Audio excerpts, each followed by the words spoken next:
Okay, so the announcements that I have today, I want to spend nearly all of my time with you today talking about school, talking about our schools and what school might look like in the fall. It's a big topic, it is a complicated topic, and it is an incredibly important topic. And that's why I'm joined today by Commissioner Infante Green. She and her team have been truly working around the clock, and I want to thank her for her leadership and her hard work. They've done an extraordinary job with distance learning, and they're working hard to make sure that we can educate our kids come the fall. So I want to thank you, Angelica, and also thank Dr. Nicole Alexander-Scott for working with them. So before I talk to you about what school is going to look like in the fall, I just have to begin with a few thank yous. School's on everybody's mind. It's probably the topic about which I am asked most often, from parents, from teachers, from kids, from mental health professionals, from pediatricians, every day, wherever I go. How is school going? What's going to go on with school in the fall?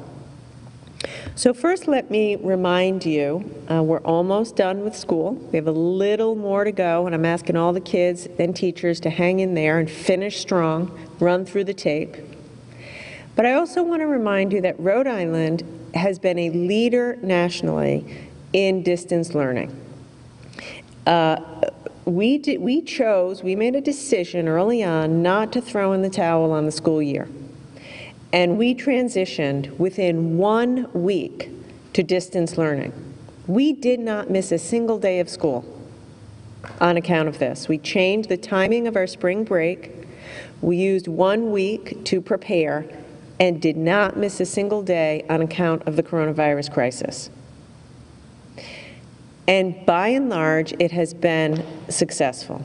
I say by and large because it has not been perfect. The longer it's gone, the harder it's been. It has been very difficult for teachers, parents, and students, and in no way do I want to minimize that. I hear from parents all the time, particularly parents of younger kids, that they feel they are having to do a lot more to teach their kids at home. The kids are frustrated. The teachers have been stretched to their limits. But the truth of it is, you've done it. You have done it. You've done it better than any other state that I can find. And you should be very proud of yourselves because it has really made a difference in the lives of our children. Having said that, there's no substitute for in-person learning. Our children deserve and will do better if they can have in-person learning. Also, we need to get our schools open again so that we can continue to reopen our economy. Having school open means that parents can go back to work. When I talk to businesses that are reopening and gradually wanting to bring more people back, one of the first things they say is, when is school opening? Because the moms and the dads who work here, in order for them to work, particularly if their kids are little, school needs to be open. So again, I can't say thank you enough to the teachers who've made this work, to the parents who've made this work, to the superintendents who've made it work, to the kids who've made it work, particularly those of you, I know with my own children, you miss out. You've missed out on so much. And it's been hard, emotionally, intellectually, physically. And I want to thank you guys, all of you, every one of you, for hanging in there. And I just want you to be proud of yourselves. You might not, in the day-to-day slogging it out, doing your classes, if you're a teacher, trying to engage your kids, it hasn't felt great. I know that. Not every day feels good. Not every day feels good when you're sitting in your bedroom in your sweatpants trying to learn from your teacher, or if you're your teacher trying to reach your kids.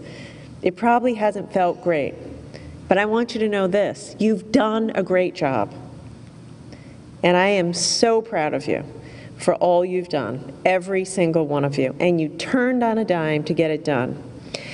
Having said that, I believe it's time to get back to school in person. So today, I am setting a goal that we in Rhode Island will return to full in-person school this fall. RIDE will be working with school districts to develop plans for many different contingencies. And I want to be crystal clear, we are all going to work our tail off all summer to make sure that when school opens in the fall, it is safe. It's safe for teachers, it's safe for students, it's safe for social workers and all educators that are in the building, and safe for parents. And in a couple of minutes, the commissioner is going to provide details. Let me begin by saying we are going to be releasing today a statewide calendar for the school year. And the commissioner is going to go through it in a second. But we have a statewide calendar. We think that after a lot of consultation with superintendents and teachers and parent groups, we feel the best move is to have a standardized statewide calendar. This calendar has been approved by the Department of Health, and Dr. Alexandra Scott and her team have been in the middle of all of this planning.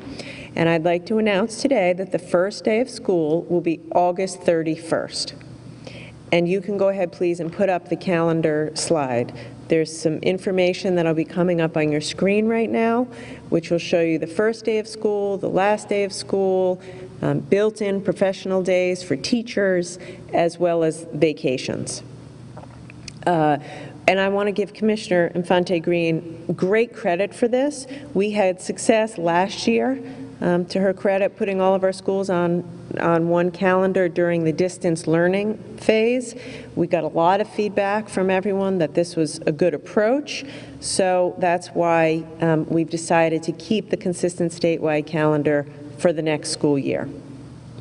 Now just bear with me for a few more minutes, because I am sure I've just created many more questions than I've answered.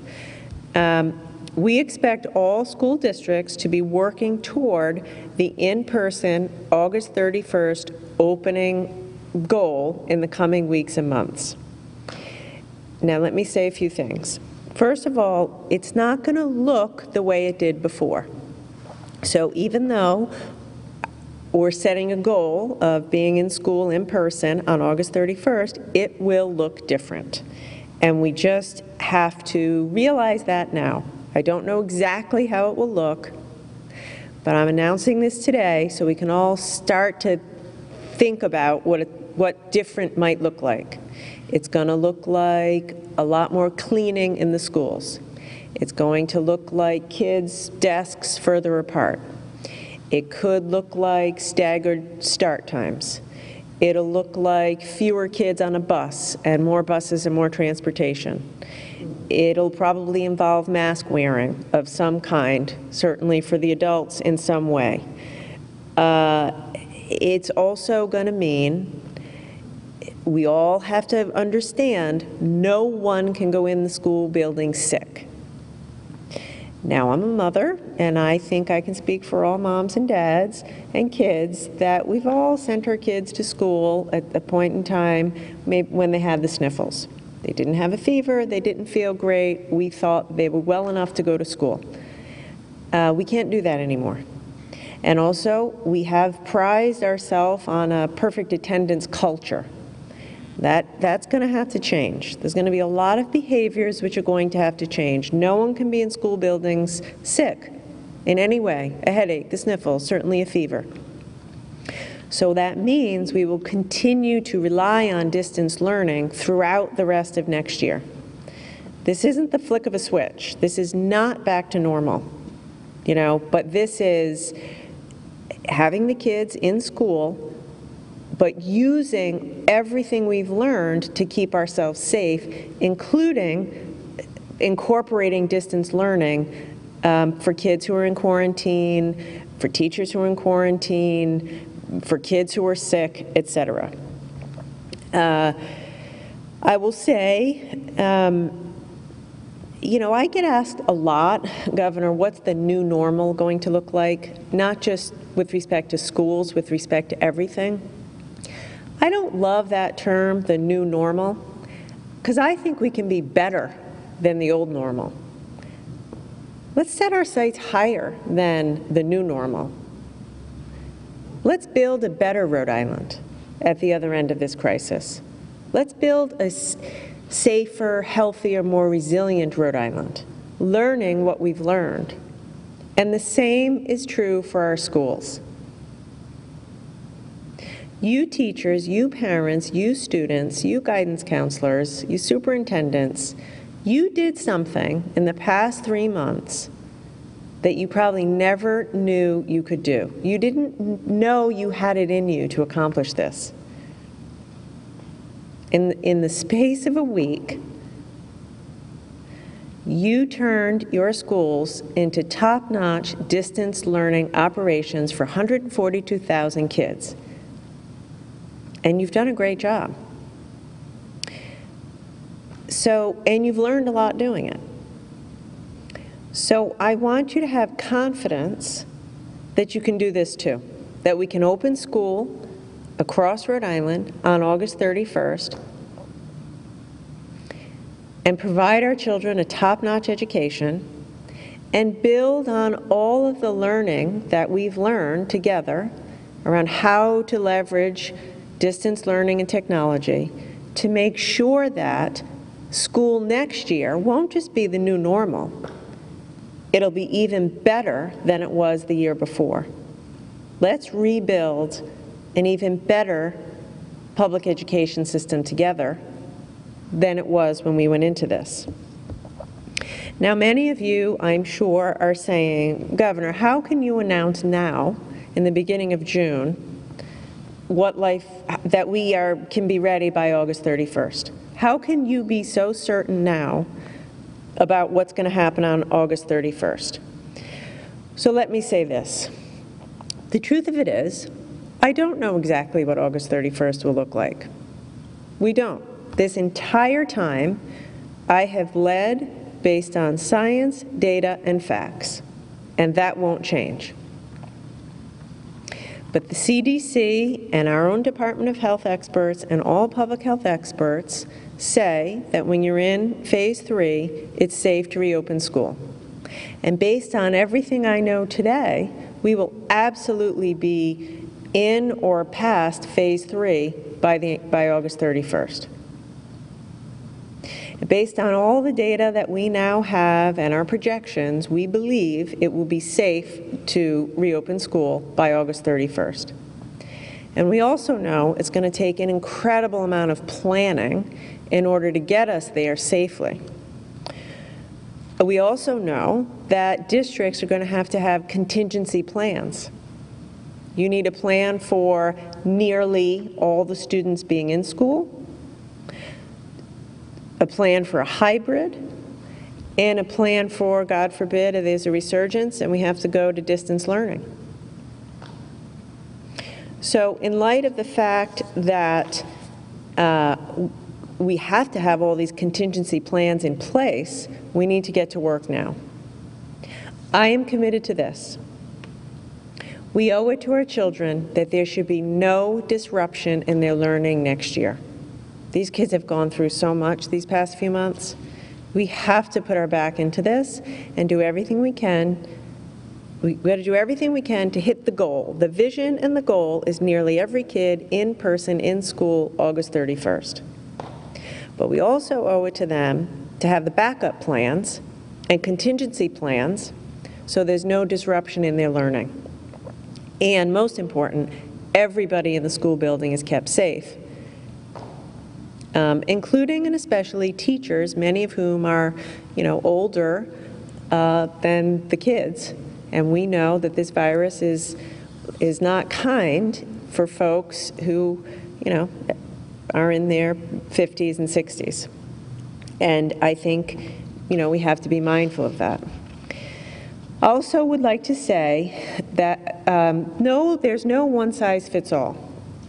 And as I've said over and over again, every community is different, and we need to acknowledge that. Central Falls, right now, has a very high prevalence of this disease. I believe that will be very different by the end of the summer. We're already seeing we're making great progress there. The same in Pawtucket, the same in Woonsocket, the same in certain parts of Providence. They have a high prevalence now. I believe that'll be very different by the end of the summer. Having said that, each community, we're not going to force anything on any community if the conditions on the ground in that community suggest it needs to be, different. And that's why every district has to work with us to do what's best. But I want us working towards a goal of in-person school next year with the same calendar beginning August 31st. So how are we going to pull this off? Each district is going to be required to submit a plan for how they're going to operate under these different scenarios. This is the plan for nearly every kid coming in person. This is the plan for a hybrid. This is the plan if we have to go back to full virtual learning. We are going to hold your hand every step of the way.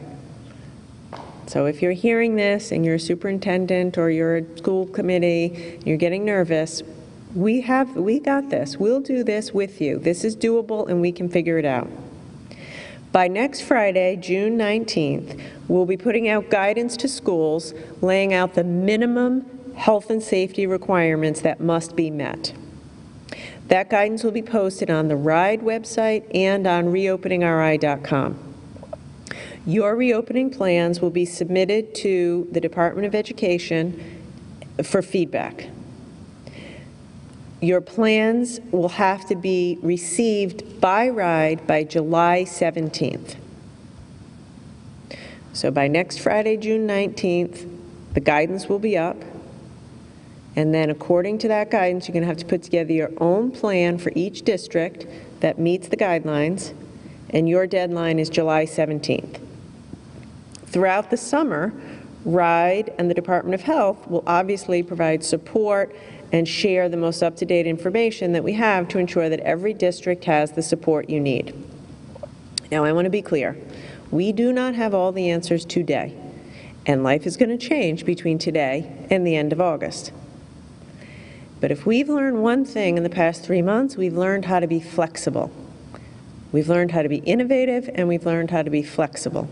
So let's use those skills and be flexible. Let's have many plans in place, and let's be prepared to adjust as we go. I also know that this is going to cost money. More cleaning, more buses, PPE, masks, temperature taking, and the whole thing costs money. Transportation, getting kids to school on buses without having kids crowded on buses. So to help districts with some of these additional expenses, we will be distributing $42 million in CARES Act funding to schools to support the safe return of students and teachers. I expect that more resources may be necessary above and beyond the $42 million, and I'm prepared, if needed, to use additional of Rhode Island's federal stimulus emergency money to help our cities and towns. Safety is paramount. We owe it to our kids to have a top-notch education, and we owe it to everyone to have it, for you to have confidence. And so we will invest the necessary resources in order to make this possible. So to the kids out there, thanks for hanging with us through these past few months. I know you miss your friends. I know you miss your teachers. I know it's been really hard. We appreciate you, and we hope you have a great summer. We hope maybe you get to go to camp, or maybe you get to enjoy the summer and going to the beach, playing some sports, have a good time, and then get ready to go back to school and see your friends and your teachers August 31st. To the parents, you have literally been superheroes. I've gotten a lot of your emails, and I know that many of you are breathing a sigh of relief, knowing that your children will be back in school. So thank you so much, and be patient with us as we work out the kinks, and I hope you have confidence that we're going to get this right for your kids. And to the teachers and other educators, first I want to say thank you for the extraordinary work you've done over these past few months, teaching our kids in a new way without lowering standards. I can imagine you're nervous hearing me say this. You know, I've talked to some of you. The commissioner and I plan to talk and listen to a lot of you in the coming weeks, and maybe this is making you feel nervous. And by the way, I understand that. I hear you. We hear you. But I want you to have confidence we're going to get it right. We're going to make it right for you and safe for you, and make sure that we figure out a way to start school again in a way that you feel comfortable with. To the principals and superintendents, I want to thank you for your leadership. I know you're nervous hearing me say this right now. Now's the time for you to lead. Now's the time for you, as the leaders in your schools and in your communities, to step up and lead. This is possible. It's not going to be easy. It's going to require thought, patience, and extra hard work, creativity, and we are right there with you as you lead your communities through this.